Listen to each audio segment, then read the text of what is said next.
Everyone, welcome back. I am the Electrical Code Coach. Today we're going to be talking about a pretty hot topic, and it's talking about stubbing up the rebar for our UFOR ground. Is it legal? Can we do it? And what are we even talking about? So traditionally on a footing, the concrete people will come in and they will tie off their steel. We will come in with a fitting like this. And it's rated for rebar. It is also rated for direct burial and for concrete. And then we'll attach our number 4 to that like so, and we'll have to leave a curl of wire laying out on the job site. Now, this is at the very beginning of construction. They're working on the initial foundation. So we have this large roll, usually 20 feet or so, hanging out on the job site for months and months at a time. Well, as you can imagine, with the rising prices of copper and everything going on in the world, it's not really safe or advisable to leave 20 foot of copper just laying out on a job site. Just like back during the recession or other times when copper's high, people walk up, they snip it, and it walks away. And then we're stuck with not only losing, fortune with the copper nowadays, we do not have a way to attach to our original grounding electrode system. So is there a way around this? What can we do? Let's talk about it. All right, so let's take a look at how this looks out in the field. So let's imagine that this is our footing. There's a couple different ways that you may see this done. So one of them is to take a piece of that rebar and stub it outside of the structure. You're going to end up with a finished product that looks like this. So we take this piece of rebar, we've stubbed it out of the structure. Later, the electricians have came and they've installed their number 4 conductor. Now, whether or not this acorn clamp is rated for what they're using this picture for, you would have to check the specs to see if it's rated for it. But that's one way to do it. The second way to do it is with this piece right here, and that's to physically stub it up inside of a wall. Now, at that time, those walls are not framed, so you have to stub it up. Now, unfortunately, there was a horror story of one of the, our electricians here where the carpenters had come in and cut all of those off. So you have to really work with your general contractor or whoever's building the home to tell those carpenters that they've got to drill around that stud plate and put it in. It's only one time, so it's not a big hassle for them. And they're having to do their, the bolt plates on the bottom anyway, so it's just one more hole that they have to drill. It's not that big a deal. But you got to make sure they don't cut that off because then you're stuck in the same boat. But what they've done here, this is your stud.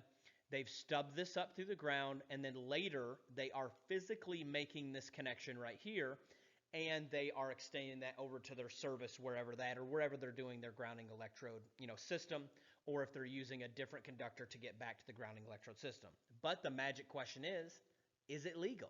Let's talk about it. So is it legal? In my opinion and in our area, yes, but there's some things that we need to talk about here because some inspectors may not allow you to do this, and I understand why. It's going to be all in how you interpret what's going on here. So let me break down the two camps.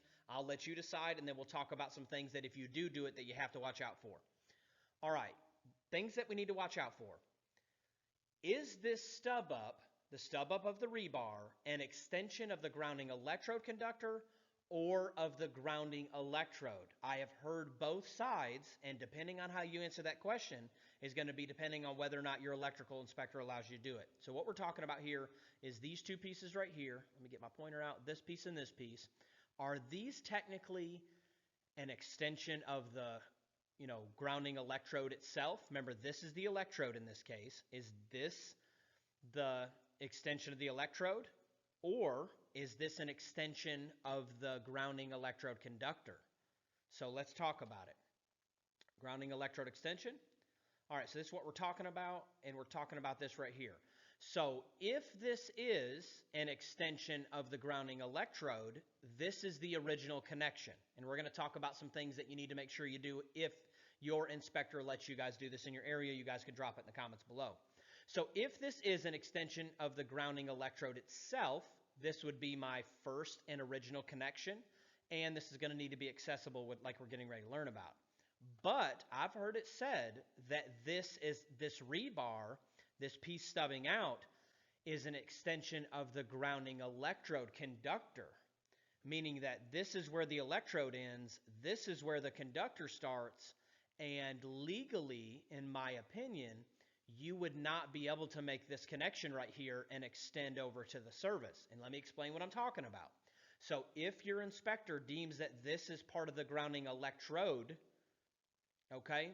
electrode conductor, When you stub this piece up, this connection point right here would actually have to be performed with one of the methods in 250.8, whether it's CAD welding, a termination bar, irreversible crimp.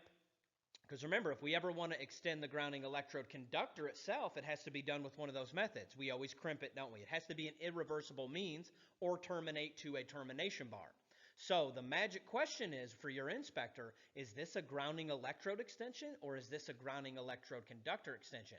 Because if it is a grounding electrode conductor extension, this connection right here, in my opinion, is not going to be legal. So you guys can let us know what your inspectors think and why they think that down in the comments below. All right, let's imagine that your inspector says, yes, you can do this. There's some things that we need to watch out for.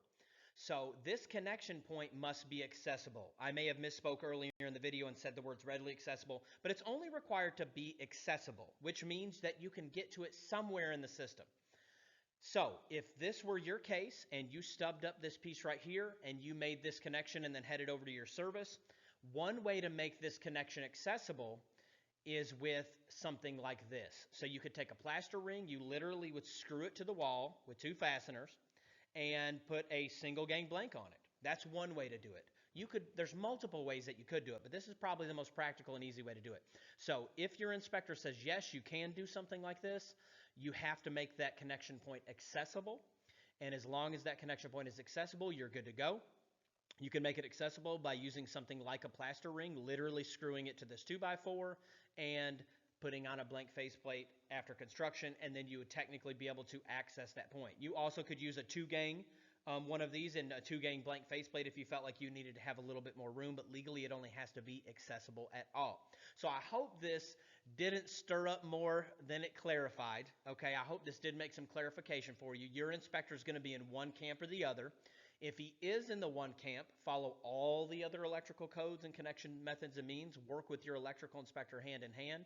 Make sure it's accessible at some point in the system, and also make sure you set it up to be accessible on the rough end. And if I'm an inspector looking at this, I'm going to want to make sure this is accessible on the rough end, not, oh, we'll remember it's there later type stuff.